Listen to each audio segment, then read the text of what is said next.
Did you know that over 75% of Kenya's youth are active on digital platforms? Social media has become their go-to source for information, especially when it comes to sexual and reproductive health.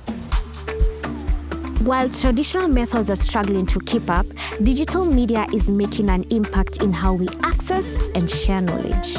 I'll take you on a journey across 3 cities in Kenya: Nairobi, Kisumu, and Mombasa, to see how young people are using digital media to reshape conversations around sexual and reproductive health rights.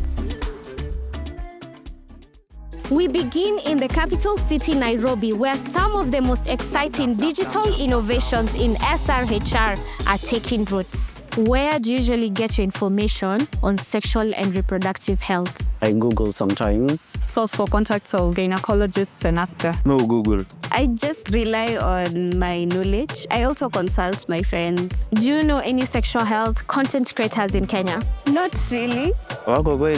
No, I don't think I know of him. Have you ever gotten any misleading information on sexual health from any digital platforms? A lot. Yeah, I have. I've had a lot of people who have very wrong information. Platforms. No. Starting with Love Matters Kenya, a game-changing digital platform leading the charge for open, honest, and judgment-free conversations about sex and sexuality. There is a very prominent negative perception towards various SRHR topics such as sex, sexuality, access to SRHR services. One of the things that we use to measure our success is how young people are engaging with our content. Censorship has been one of the biggest setbacks. Content or products targeted at women face higher censorship than actually those targeting men. We'll also be chatting with Ida Muzansi, a dynamic SRHR content creator. I began creating content around 2 years, can I say 2 years or about 3 years now? Na umesikia kuhusu dem fulani anaitwa Ida Muzansi? Jamsikia, I think bado ako chini. Ida? She's a content creator in Kenya, creating content on sexual health. I'm not saying not yet. No. My most important objective or goal when I do content is to inform, educate. The entertainment bit comes after, but most importantly is for me to educate and to inform. One of the concerns that young people have is just having safe spaces that are private. I do a lot of research, I do a lot of reading, I interact a lot with doctors. So I would either just give a call to a doctor, especially gynecologist, just give a call. Then I'll be like, so today I want to talk about contraceptives. Once they share the information, turn on my phone, then just start talking about this, yeah? Mimi kitu naweza with ni pesa. Yeah. You're not getting angry? The thing that I tell people that my Facebook page is a safe space, yeah? You can express yourself, but please do not disrespect me or my followers. Okay. What a powerful lecture. Yeah, people actually call me lecturer, teacher. So you are one. My hope and my wish is that we will develop safer spaces that guarantee safety and privacy and anonymity. Do you feel like online content has helped you understand sexual health better? Yes, not practical, yeah. It's more of like niko 90% wakanisaidia 5%. Yeah, to some extent. Yeah, especially when you have maybe like doctors or health experts as content creators. Of course, I do my research because when it comes to SRHR, it's sexual reproductive health. Health is the bits that makes me research. Because number one, you don't want to mislead people. You want to give people factual information, and you also want to be a reliable source. They're not just sharing information, they're empowering young people with the essential SRHR knowledge they need. Our approach is data-driven. So whatever content piece you see on the Love Matters Kenya platforms, it's informed by data. Do you feel that digital platforms provide a safe and reliable space for sexual health education? Personally, I'm benefit, so Regarding that, it's not 100%. that's a 50-50. There's a reason why people are following me because of the authenticity. You're real, like you're saying these things as they are, of course, respecting other people's culture and everything. But how I look at SRHR content creation, I look at it as a way of informing. Data can be in terms of what kind of content are people searching, but at the same time, what formats are they gravitating more towards? So when it comes to content development or informational pieces, we do it internally, but at the same time, we are very cognizant of how people relate in day-to-day. People go to their peers to hang out, to talk about private stuff, to ask for advice. Therefore, we partner with young influencers who are keen on various SRHR topics to be the faces of these conversations, ensure that there's a wider reach. Together, they're transforming the way young people engage with sexual health and rights. How important is it for you to have access to honest, non-judgmental discussions about sexual health? You need the right information. And at least mtu anakuwa informed. As much as it supplements what I already know, it's still helping. These are things that people are not like really willing to talk about. Yeah. If we create a space where it is safe, it is honest, we will be helping a lot of people. So I want to go out of the digital platforms and start going to where people are, so that like hiyo information ifikie watu mahali penye wako, especially for those ones that cannot access the digital platforms. The content that we post on Love Matters, such kind of. I think I've met with. You know that? Maybe when in the act, tutakumbuka himi. Thank you. I met a fan. She said it straight on. In Nairobi, the collaboration between Love Matters Africa and creative minds like Ida Muzanse is showing us just how powerful digital media can be in breaking down barriers and sparking real conversations.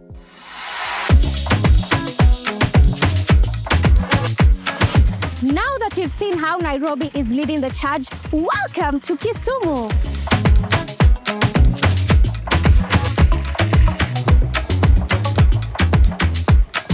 We'll be talking to a few young people to find out how they get information on SRHR content. Where do you usually get your information on sexual and reproductive health? I Google.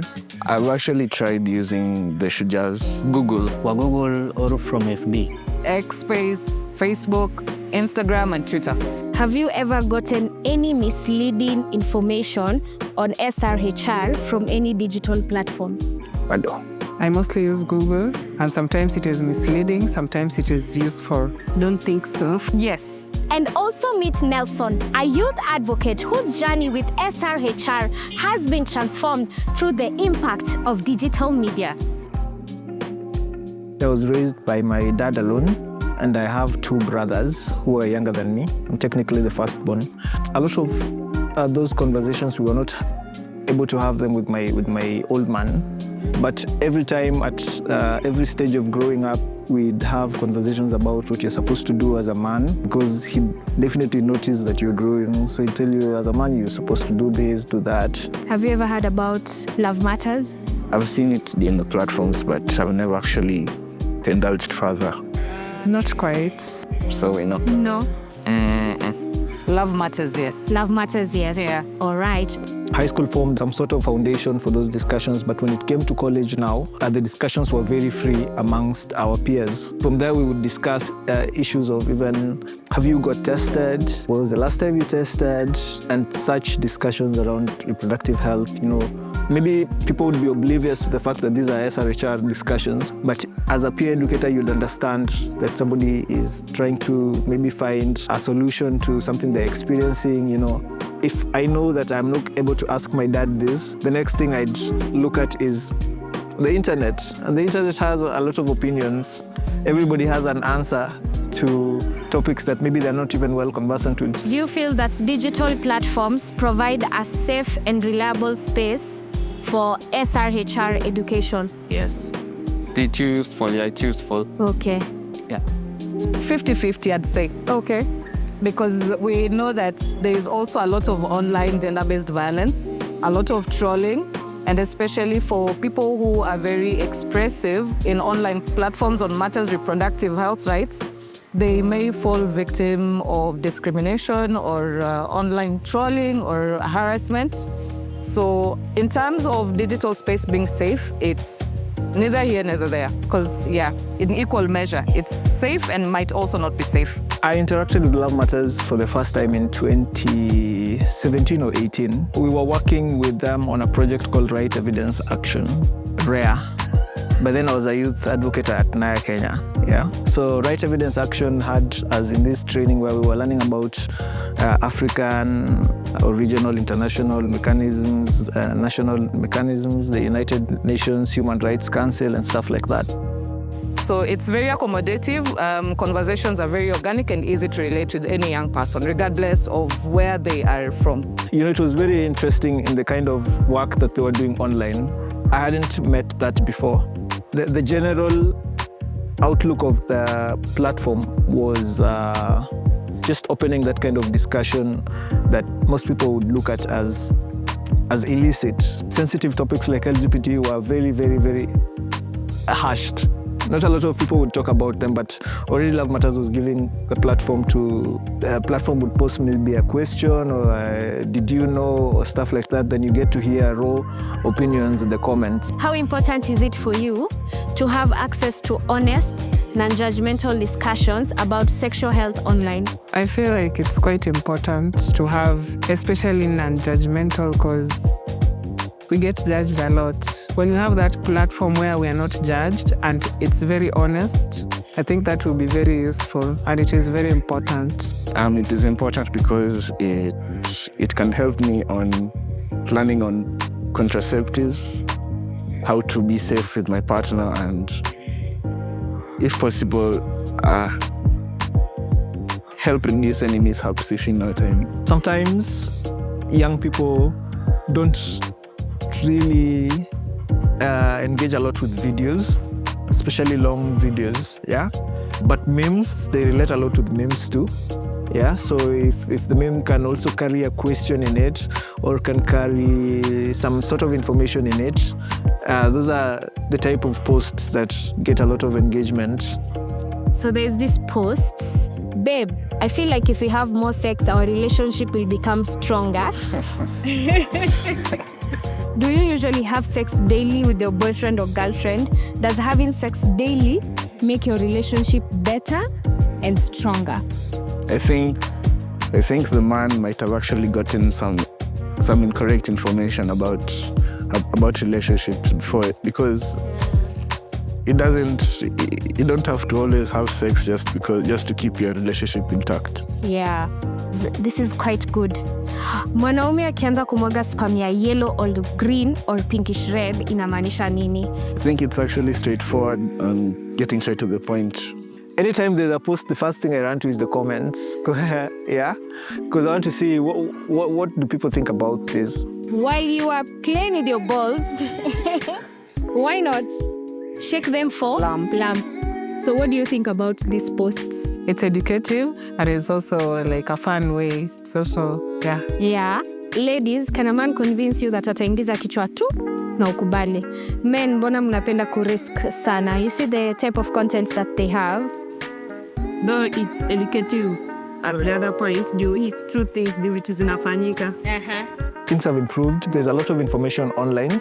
The moment we trust your platform, I know that I can always run to information that is availed here. If you look at the demographics right now, there's a lot of young people falling under the famous Gen Z cohort, yeah? In free discussions with Gen Z, especially people born post-2000, the numbers are very big. But out of 10 people, you'd get maybe 1 or 2 are on Facebook. Yet a lot of organizations have still focused on Facebook as an outlet for the information. The information is useful, yes, but we are not getting it out to the people who really have to be there. Do you feel like online content has helped you understand sexual health better? Absolutely. Absolutely. Most of what I know is from online. Yes, actually. It has helped me to learn more about my sexual productivity. Yeah, I can remember when I was young, there's some things I didn't know, but when sometimes I passed through Facebook when I was in college, I learned quite a lot. I learned quite a lot, yeah. Okay. Yeah. Yes, it has. But I'd also like to note that when it's regulated, when it's from like a specific channel, like if it's from an organization, then at least I know that the information is well researched. But then you'll always find people who will throw out their ideas. So it would be also better to curate and just to know which one is misinformation and what is the correct information. The questions that the young people have, they're looking for answers definitely. And if we're not giving them those answers, we're setting them up for failure. Diversification of outlets like that is also another suggestion. Look at the demographics.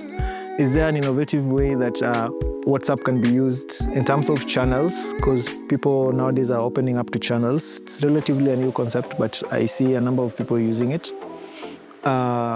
If you can do your content creatively on TikTok, if you can do your content creatively on YouTube, a number of people are onboarding into podcasts. Yeah, if you can do your content, put them in podcasts, even offline. Sometimes people download podcasts and they just listen as they do their stuff. That can go a very long way in terms of reaching out to the young people who need that information.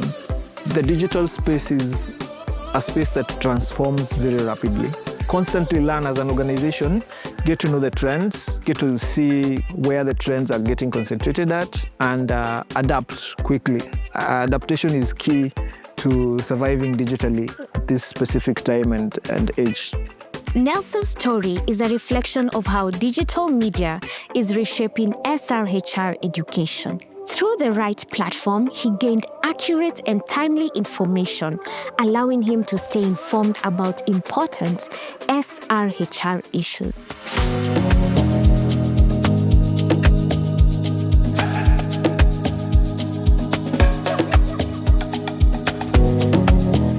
We are in Mombasa, Kenya's coastal city known for its rich culture and diversity.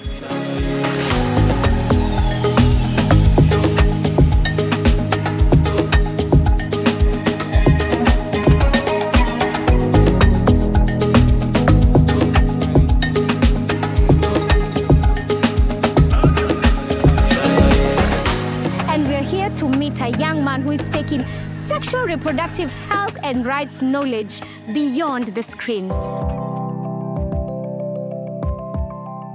Something about Dream Achievers Youth Organization. This is an NGO, a non-governmental organization, a national non-governmental organization. Was established way back about 15, 16 years back. Its key areas of focus are 1, health, water and sanitation, 2, education, 3, livelihood, 4, climate resilience, and 5 has to do with social justice.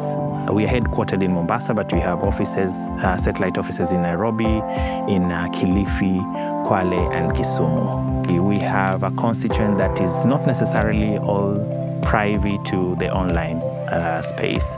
1, the young persons in the informal settlements. The other would be persons with disability. So for persons with disability, you have either persons who are visually impaired, all the cadres of disability, all the 7 domains, including, physical, paraplegics and stuff. So for the people who are, say, for example, visually impaired, for persons who are deaf, the deaf community, sometimes even accessing this particular information on the online platforms becomes a challenge. We purpose to bring the information to their level.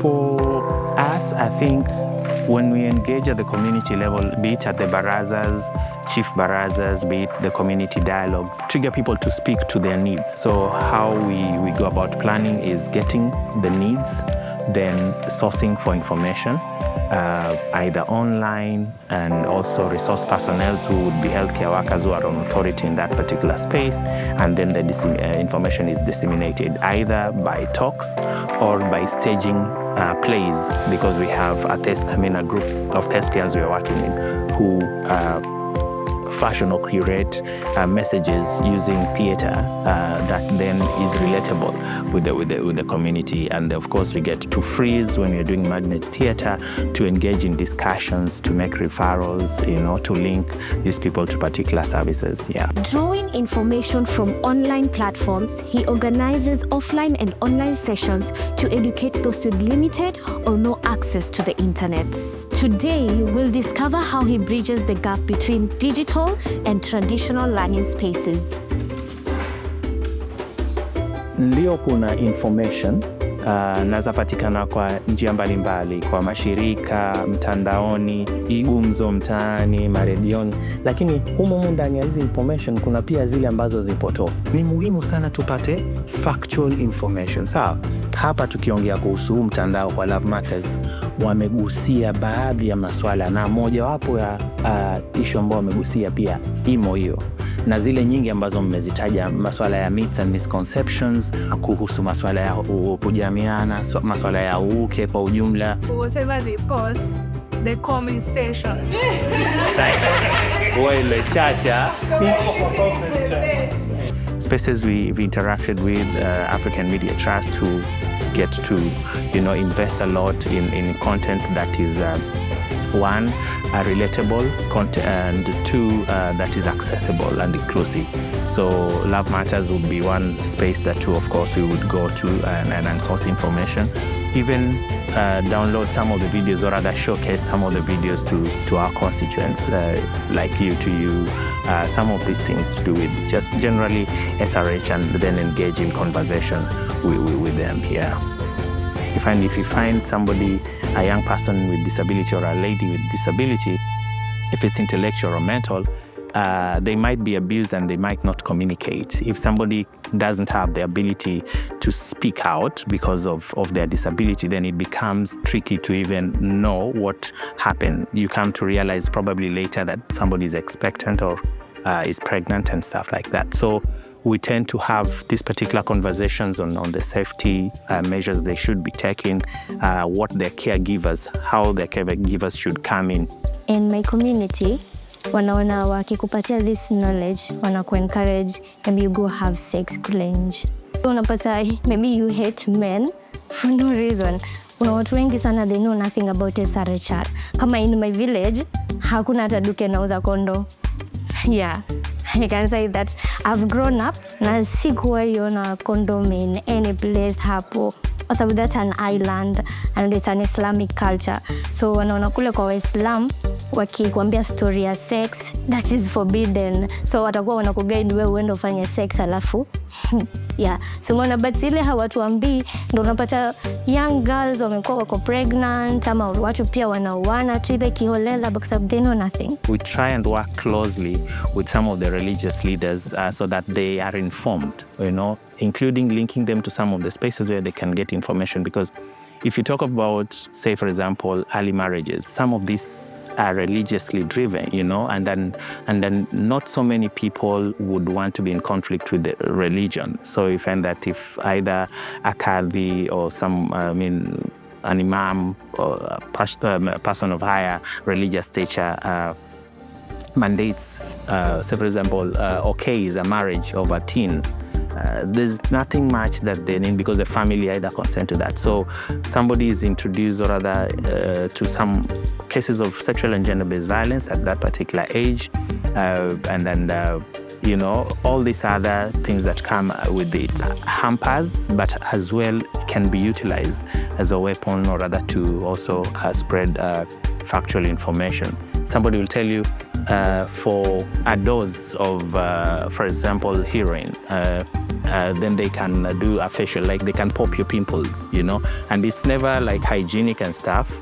So if you go to the dens, it's quite an interesting. We've had cases of young people who've died because they've overdosed.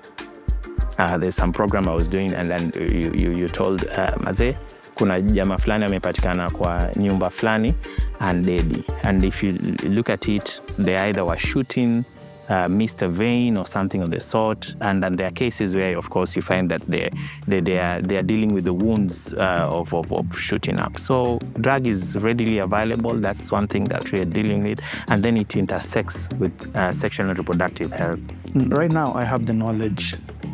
And naweza ambia watu kitu yenye najua. Unlike the previous days and previous time, sikuwa naweza ambia watu what I know. Ni zile tu rumors, unajua, but you don't have the full information. But right now, I have access to information and I know what I'm talking about. Yeah. So nafaa nifikirie the way yenye nitakuwa na distribute your information kwao.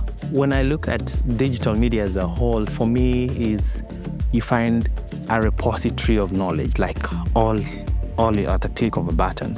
So for me, it's how that then translates to my work is if there's content that is need-based. Like, for example, if I go to the community and there's this topic, there are lots of misconceptions about a particular topic, and that there is need for that particular populace to have a good understanding, then the social media platform or the digital platform now is this repository where I can draw from and then contextualize for my constituents. From the community that I come from, most of the people haven't a smartphone because I come from the village.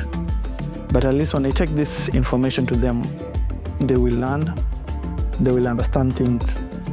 All over Kenya, digital media is revolutionizing how young people access and engage with sexual and reproductive health information. It's breaking down taboos, amplifying youth voices, and creating spaces where honest and inclusive conversations can thrive. Whether online or offline, this digital movement is empowering a new generation with the tools to make informed choices about their bodies and futures. The impact is real, and this is just the beginning. Love Matters. Open, honest, sex-friendly.